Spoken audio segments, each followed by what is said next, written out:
Hello, everybody. Welcome back to Creating to Cope with Leah Chris. That's me.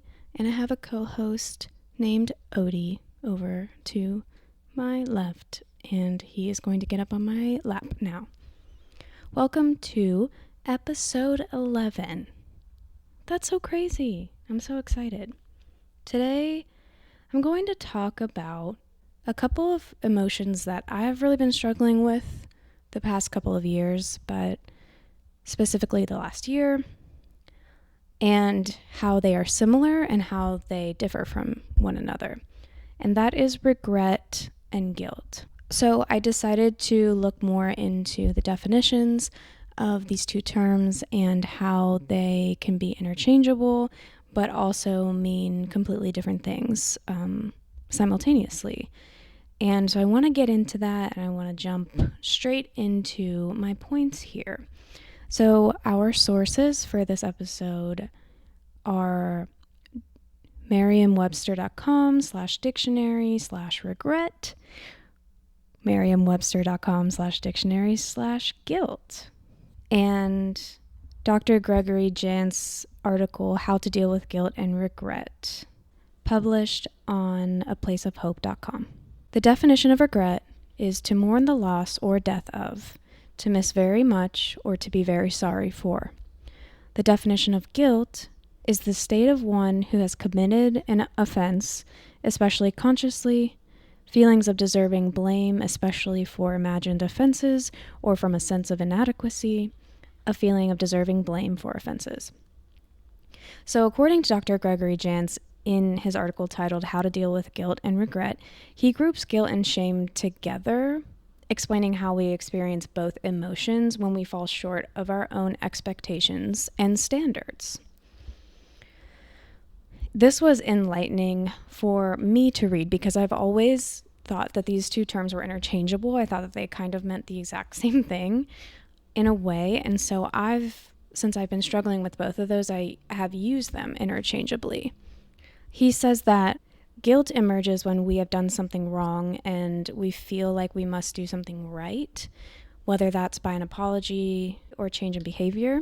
So when we know we have hurt someone and we strive to change our behavior or to try to turn it around and make it better somehow, this often is the sign of guilt or remorse. So in this article, he lists several different types of guilt. So there's natural guilt, which is when we let someone down. Usually it's temporary and it fades after making it right. There's chronic guilt, which can occur with chronic stress over a long period of time, affects regulation of your emotions, and it impacts your relationships and work, leading to burnout and so forth.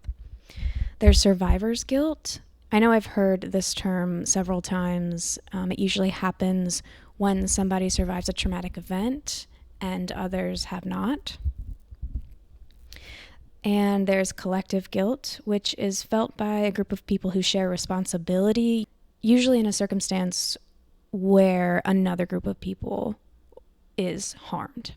So in contrast to guilt, regret comes from an outcome that was not desired, which leads to disappointment and where something was kind of out of our control based on our decision or based solely on our belief that it was because of our decision making. So there's a lot of blame that we put on ourselves, and that comes with a lot of regret. So thinking that you could do something differently because you didn't get the outcome that you thought you were going to get or you were planning to get. So with self-blame, this can be really painful, really when it comes down to feeling either of these emotions. But with regret and wishing you had done things differently, the self-blame part can be really painful when we aren't great at accepting accountability. And I think, I don't really know. I feel like that goes for any which way. I mean, I know I have felt regret in several situations, and I've also felt guilt and regret together in one situation, where I have taken accountability and I've accepted that I have accepted my wrongdoings. Regret can cause disconnect from ourselves and relationships if we let it eat us up for a long amount of time. So here's what I sort of gathered from reading this article and differentiating between the two. I feel as though, and maybe this is interpreted differently between individuals, but I almost feel as though guilt is more of a devastation, more of an emotional experience where we not only affected ourselves in our own lives, but we also affected and hurt other people or another person. And that's something I've struggled a lot with because I think it's just really hard to release guilt. And I think in my life, personally, I've struggled way more with releasing guilt than I have with releasing regret. Does that make sense? I hope that makes sense, but I was just kind of evaluating this and relating it to my own life when I was kind of researching the differences between these emotions. And with regret, it's easier for me to rationalize through. Like, I can rationalize, well, what if this really great thing or something that makes me happy or now is making other people in my life happy or whatever it may be, what if that didn't happen because I did that one terrible thing differently? And that's probably not super logical, but my point is that I feel like I can rationalize through regret more than I can rationalize through guilt, because guilt and hurting other people eats me alive. And like the last couple of years, I can't seem to release guilt, whereas I feel like I have released regret. And so I don't know where you all stand with this, but it is interesting. So I do challenge you to kind of think about the two emotions and how you feel them and how you process through them differently. It's really fascinating, and it's been kind of eye-opening for me just researching and writing this episode. So with all of that said, I'm going to kind of make it a little bit more confusing now, because this is the part where I kind of got confused. Dr. Brené Brown suggests that regret emerged as a function of empathy. So she says that when used constructively, it's a call to courage and a path towards wisdom. So she speaks a lot on regret, and in a way that stems from empathy and is rooted in empathy and how to be productive with those negative feelings. I think there are so many great lessons that can be learned from feeling both of these things, individually or together at the same time. So how do we deal with guilt and regret? That's a great question. I am trying to figure that out myself, but I do have a few ideas, and I have gathered some that I think could be really helpful in my life. First, we need to identify the emotion and distinguish what it is. So we need to name it. This is something that I actually use with my clients as well, especially in emotion identification and emotion regulation. So I've worked with a lot of clients, kids, preteens, and teens specifically, with emotion regulation. And so the first step is always emotion identification. So when you are feeling something, it helps to take the time to really name it. And you can say it out loud. You can kind of make a word bank where it could be one of these three things. I just don't know what it is yet. That's a great way to start. You can write it down on a notepad, write it in your phone. This is what I believe I am feeling, but I'm still thinking about it. You can come back to it. And you can process it with a therapist or even a friend or family member if you are struggling to identify what it is that you're actually feeling. And then we want to identify the source of the emotion. So what is the root cause? What exactly happened to make you feel this way? So what were your choices and what were the consequences? This often is the most painful part of the therapeutic experience and process, because we are really looking inward and identifying what the problem was. And of course, with regret and guilt, it is ourselves, right? If you're guilty of something that you did, you are to blame. It's really difficult for anybody. What happened? What did you do that caused pain in your life or in someone else's life? bringing this into awareness is a form of prevention for, potential future behaviors. Really seeing it and talking yourself through it and processing through it is very helpful, even though it's painful, because it's preventative and solidifies your mistakes. So then we can apologize. But when we apologize, it's important to fully validate the other person or people involved, fully validate and take responsibility for what you have done. So with that, you want to be descriptive and, really list out what you've done, and your awareness of how that made somebody feel. And it needs to always be about the other person. It's not an authentic and real apology if you're saying, I'm sorry, but make it known to the best of your ability that you are working on your behavior and you're working on changes and you're really committed to working on changes. With apologies, it doesn't always mean that the other person will accept or forgive you, or it could mean that they just need more time if they don't right away, of course. And sometimes it's never accepted. And so when you don't receive forgiveness and when the apology is not accepted, that equals no closure, meaning that you have to find a way to live with your actions because you didn't get closure with this relationship, because you feel it was unended and you feel, unwanted and unforgiven. You have to figure out a way to help yourself resolve the feelings and the situation internally. This is one of the hardest things that I have tried to do, honestly. Like, I've been through breakups and stuff, and I've, of course, hurt people, and I've said hurtful things, like we all have. But I never thought I would be in a situation where I made a lot of mistakes, and I was a coward, and I couldn't even process, what I was feeling. And so I suppressed all of that, and in turn ended up hurting somebody that I really love and care about, and someone who has only loved me so well. And so I never thought I would be in that situation. And it's weird because I've been through breakups before. I feel like romantic breakups is just part of life. We all experience it and we all go through it, and that comes with a lot of pain. But in this recent experience in my life, I have literally never felt so much grief. But it's so weird and twisted because I think sometimes I deserve to feel grief.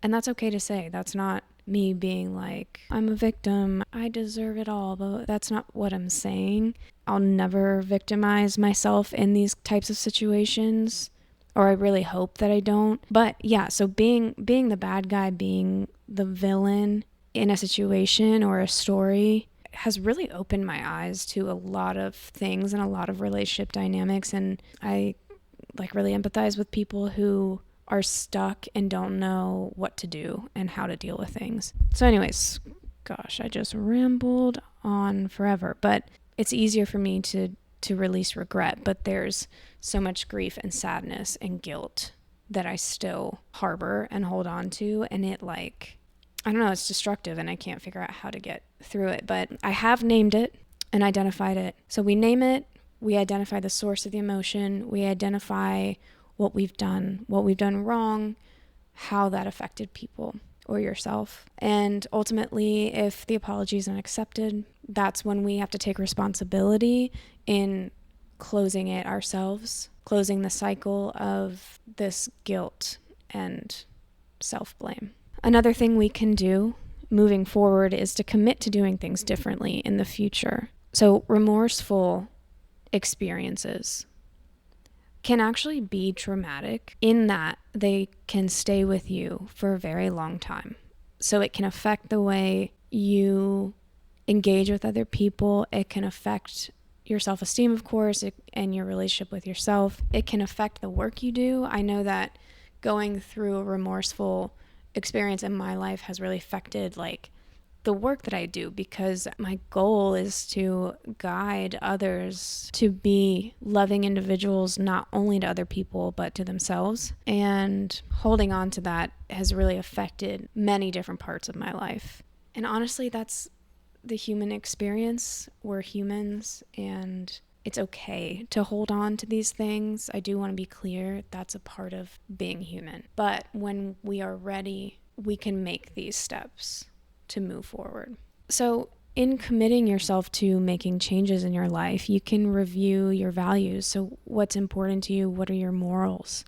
What morals have you always had, maybe up until this mistake?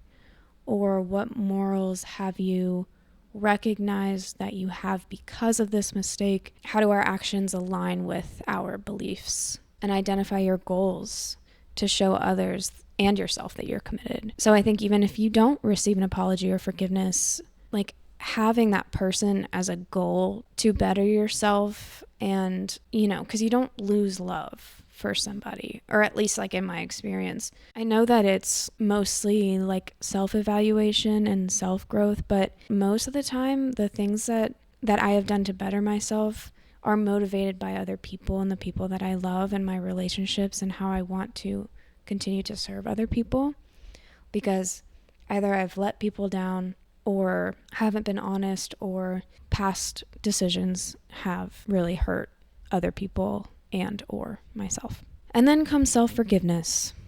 This can feel impossible, like absolutely impossible.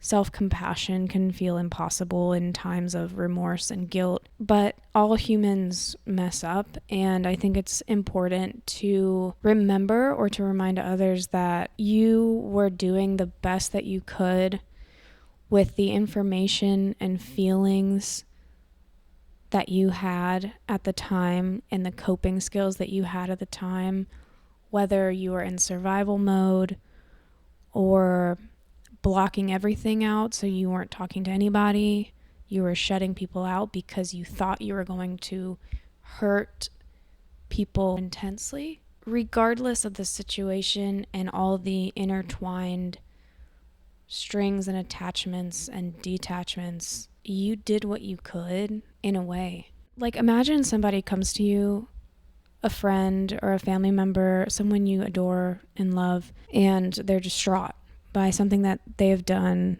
and they're confiding in you. How would you talk to them? How would you respond? You wouldn't respond in a hateful way. You know, you don't have to empathize or relate, but sympathy is a very common, comforting, and supportive response as well. You would be gentle and kind and reassuring. It is so hard to do that for ourselves. There's a lot of harm that comes with holding regret and guilt and self-hatred and not taking the steps to overcome them or work through them. It can build such a heaviness that we carry around, and it just gets harder and harder over time to release. It contributes to longer depressive episodes, anxiety, feeling inadequate, feeling not good enough for people, feeling like you're a hypocrite, feeling imposter syndrome. These will build and build and build and build and become paralyzing. Feeling regret, remorse, and guilt, self-hatred, I think that's a powerful reminder, honestly, of your character and who you really want to be, if that makes sense. I think there's a desire with guilt and remorse and devastation and grief. There's a desire to want to be the person that they thought you were and the person that you thought you were. And I think that shows a lot of character, even if you don't think people are seeing that. That's hard too, because we want validation. We want other people to know that we are feeling this sadness and guilt in a way. But is that selfish? I have no idea. You can kind of take it however you want. I think there are just so many avenues when it comes to these topics, you know, these emotions and how to grieve and process through. I like to say that if there was a right way to do things, we would never do anything wrong. We would never do the wrong thing. If there was a textbook that outlined every step of every decision that we ever made, we wouldn't be human. And we wouldn't learn, and we wouldn't build the relationships that we have, and we wouldn't progress, and we wouldn't get better. We wouldn't adopt values and really see what's important to us if we don't make mistakes. If we hold on to these things, it closes the doors for empathizing with other people too. Like I said, this thing that I've been going through and experiencing, like if that hadn't happened, I wouldn't be able to really empathize with anybody who has severely hurt somebody or has done the wrong thing or has done it the wrong way. So feeding the illusion that there is a right way can also feed toxic perfectionism and villainization, holding on to these feelings and not at least exploring ways to release them and work through them and grow and change and get better can really hinder your progress in releasing perfectionism or the things that you already are struggling with. I was in survival mode for a couple years straight. This is not an excuse. This is just a segue. I'm hoping that people may relate to this. I'm not really sure, but I'm going to get to my point in a second. And so now, being a year into sobriety, a little over a year into sobriety, I'm looking back on this girl who did not know how to process her emotions because she couldn't. The years leading up to these situations, I'm being vague, but I couldn't. Like, I had all these responses that paralyzed me. Like, I couldn't figure out what the hell to do. You know, it's like any which way felt bad. So I just kind of shut down. And so looking back on this and who I was a couple years ago and the things that I was struggling with, I got sober, which changed so much of my behaviors and my decision making, and it changed a lot of my values as well. And I'm not saying that alcohol is the reason that I made mistakes. That's not, I mean, it definitely didn't help, definitely made it worse. It definitely made my emotion identification process non-existent. It fed self-hatred and all these things. But it wasn't the reason, like that, it doesn't justify my actions or the things I said to people in that state. You know what I mean? So we can't use like external factors in justifying our behaviors. We can't. But what we can do is make changes, take the steps that we need to take, no matter how hard and no matter how painful it is, in order to progress, in order to find closure for yourself, in order to treat people better, in order to treat yourself better, and deal with this grief or this loss. I hope that this episode was helpful in any way. I know that I went on a few tangents, so I apologize for that. Thank you so much for listening if you made it this far. And just know that you are human, and we're all human, and we're all doing our best. And even when we feel like we're not doing our best, we're doing what we can to get through it and to survive. And some things may just take longer than you think it's going to take or that you want it to take, but you can't rush healing and somebody else's forgiving you.